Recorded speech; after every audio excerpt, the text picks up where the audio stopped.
Shalom dan selamat sahabat, saya ucapkan kepada semua teman-teman dimanapun berada. Kembali lagi bersama dengan saya, Ariel Kurnedi. Pada hari Sabat ini kita akan kembali untuk mempelajari pelajaran sekolah sahabat kita di kelas Cornerstone. Dan pada hari Sabat ini, pelajaran kita sudah tiba di pelajaran yang ke-6 dengan judul pelajaran yaitu mengetuk pintu sorga. Dan pelajaran sekolah sahabat kita pada hari Sabat ini diambil dari dalam cerita Alkitab, yaitu dalam kitab Kejadian pasal 11 ayat 1 sampai ayat 9. Dan dalam komentar Roh Nubuat, buku Alfa dan Omega jilid 1 pasal 10. Dan ayat inti pelajaran sekolah sahabat kita pada hari Sabat ini diambil dari dalam kitab Kejadian pasal 11 ayat 4. Kita mari sama-sama buka Alkitab kita di dalam kitab Kejadian pasal 11 ayatnya yang keempat. Demikian firman Tuhan. Juga kata mereka, marilah kita dirikan bagi kita sebuah kota dengan sebuah menara yang puncaknya sampai ke langit. Dan marilah kita cari nama supaya kita jangan terserak ke seluruh bumi. Teman-teman semua, pelajaran sekolah sahabat kita pada hari Sabat ini melanjutkan kisah pelajaran sekolah sahabat kita pada hari Sabat yang lalu. Kalau hari Sabat yang lalu kita sudah belajar tentang kisah Nabi Nuh, di mana Tuhan memusnahkan dunia ini dengan satu bencana yaitu air bah, dan akhirnya Nuh dan keluarganya selamat karena mereka mau menurut Tuhan dengan masuk ke dalam bahtera.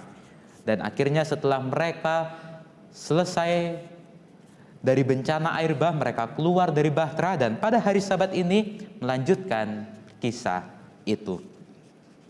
Setelah mereka keluar dari bahtera, akhirnya anak-anak Nuh yaitu Sem, Ham, dan Jafet, mereka memperanakkan anak-anak mereka dan juga cucu-cucu mereka. Dan tiba hingga di suatu saat, yaitu ketika mereka sudah memiliki banyak saudara.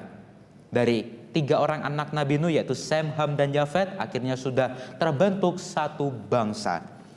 Dan pada saat itu mereka memiliki satu pengalaman, yaitu mereka sudah mengalami satu bencana pada saat yang lalu di kakek-kakek mereka, ayah-ayah mereka, yaitu bencana air bah. Dan mereka tidak ingin agar hal itu terjadi kembali. Mereka tidak ingin agar mereka terpisahkan, agar nanti jika datang satu bencana lagi atau air bah dan lain sebagainya, mereka tidak akan kesulitan untuk mencari saudara-saudara mereka. Akhirnya mereka memiliki satu ide, bagaimana kalau kita buat saja satu bangunan supaya nanti kita bisa berkumpul jadi satu di tempat itu. Tetapi apakah hal itu hal yang baik? Mungkin bagi pikiran mereka itu baik, tetapi hal yang mereka lakukan itu tidak sesuai dengan kehendak Allah. Tuhan memerintahkan supaya manusia ini pergi ke seluruh penjuru dunia, supaya di mana di seluruh daerah dunia itu ada manusianya yang tinggal di sana. Itu berbanding terbalik dengan apa yang bangsa itu pikirkan pada saat itu. Bangsa itu pikirkan mereka untuk berkumpul menjadi satu, tetapi kehendak Allah mereka harus berpisah. Mereka harus tersebar ke seluruh penjuru dunia. Sehingga oleh karena Tuhan tidak senang dengan apa yang mereka lakukan itu, Tuhan tidak setuju dengan apa yang mereka lakukan itu, pada akhirnya Tuhan menggagalkan rencana mereka. Dengan cara apa? Dengan cara Tuhan mengacau balaukan bahasa mereka. Ya, pada saat itu mereka masih menjadi satu bahasa. Pada saat itu belum ada berbagai bahasa seperti sekarang ini. Ada bahasa Indonesia, di Indonesia pun ada berbagai bahasa. Ada bahasa Jawa, bahasa Manado, bahasa Bali, bahasa Batak, dan lain sebagainya. Tetapi pada saat itu mereka masih memiliki satu bahasa. Sehingga mulai saat itu Tuhan memecahkan bahasa mereka. Sehingga mereka memiliki banyak bahasa. Dan pada saat itu, ketika mereka sedang membangun sebuah menara, Tuhan mengacau balaukan bahasa mereka. Sehingga mungkin jika satu orang meminta tolong mengambilkan pasir, orang yang lain yang dimintai tolong mengambilkan apa? Mengambilkan batu misalkan. Sehingga mereka tidak cocok satu dengan yang lainnya. Itulah yang menyebabkan hal yang mereka lakukan itu menjadi gagal. Tuhan tidak setuju dengan apa yang mereka lakukan pada saat itu. Dan pelajaran yang bisa kita ambil pada hari Sabat ini, kita janganlah menjadi seperti bangsa itu.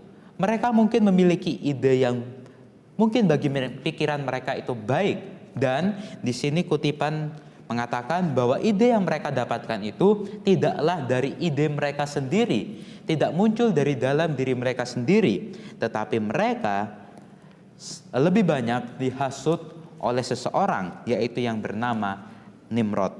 Dan Alkitab mencatat bahwa Nimrod adalah seorang pemburu yang gagah berani. Dan ahli sejarah yaitu Josephus menulis sebagai berikut: adalah Nimrod yang menarik perhatian mereka kepada penghinaan dan pemberontakan seperti itu terhadap Allah.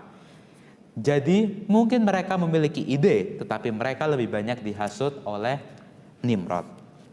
Kita janganlah menjadi seperti mereka, gampang terhasut dan juga mengandalkan pikiran kita sendiri, mengandalkan keinginan hati kita sendiri.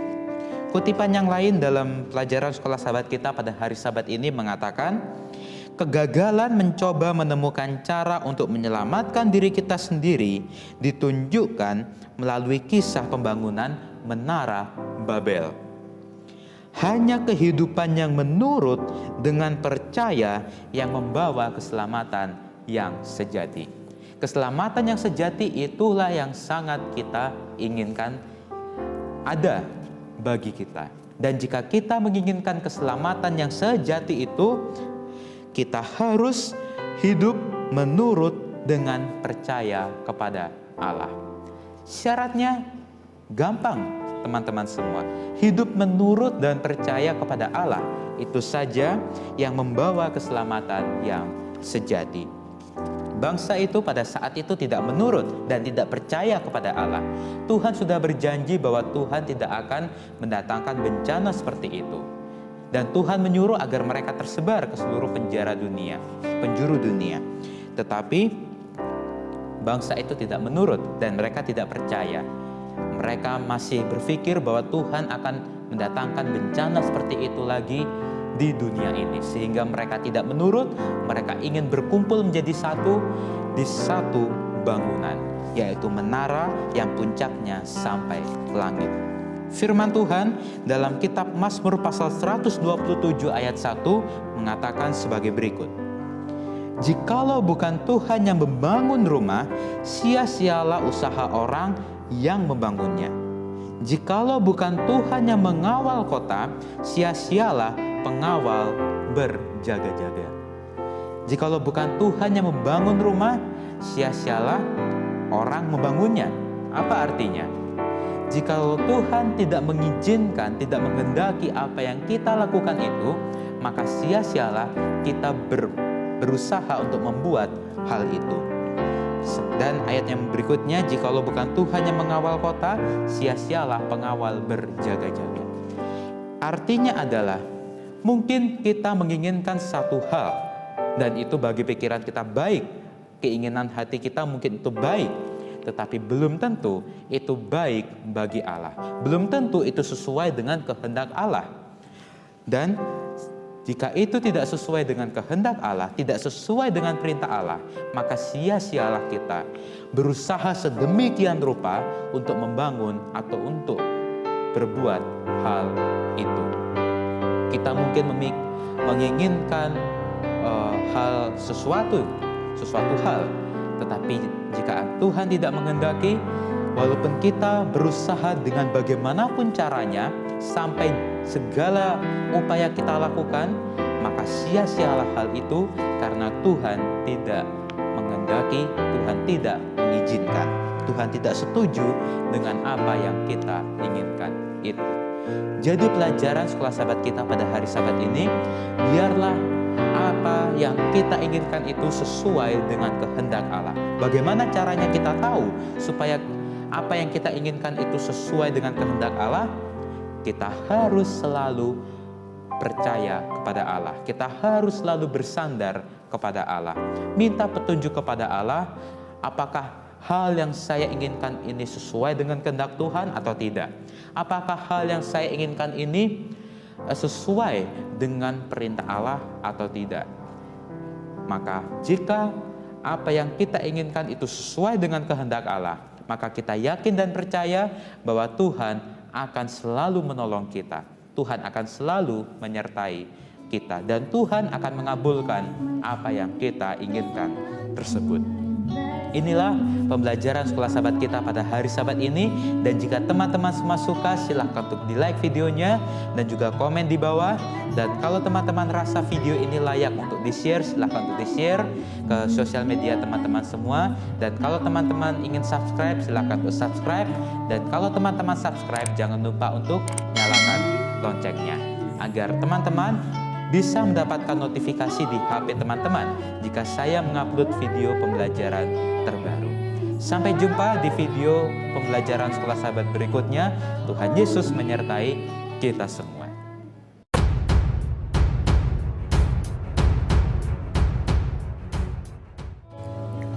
Punya masker tapi tidak dipakai, apa gunanya jika mau selamat? You are my all in all. Ayo selalu pakai masker dan jaga kesehatan kita.